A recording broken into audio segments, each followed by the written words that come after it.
Ուզում ես շատ գումար խնայել, բայց ամսվա վերջում համարյա գումար չի մնում։ Ինչու՞մ։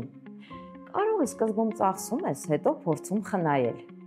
Փորձը ցույց է տալիս, որ դա չի աշխատում, որովհետև հետո ոչինչ չի մնում խնայելու համար։ Ճիշտ մոտեցումն է կիրառել պարզ ու դարերով փորձված 80-10-10 կանոն։ Եկամտիդ 80%-ը ծախսիր, 10-ը խնայիր, 10-ով էլ կիսվիր ուրիշների հետ։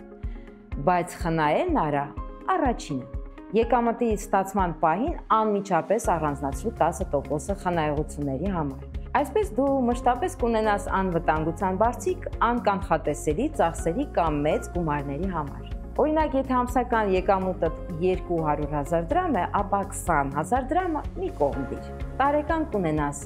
240,000 դրամ մեկ հեռախոսի գին, 2 տարում 480,000 դրամ նոթբուքի գին,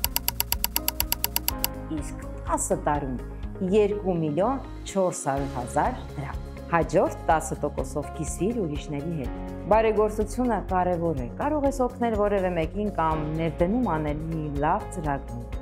Սա ոչ միայն օգնում է ուրիշներին, այլ նաև դրական ազդեցություն է ունենում կյանքի վրա։ Իսկ եկամտիդ մնացած 80%-ը կարող ես ծախսել առօրյա ծախսերի, զվարճանքի եւ այլ կարիքների ու ցանկությունների վրա։ Հիշիր, որ ֆինանսական հաջողության առաջին ու ամենակարևոր բաղադրիչը կարգապահություն։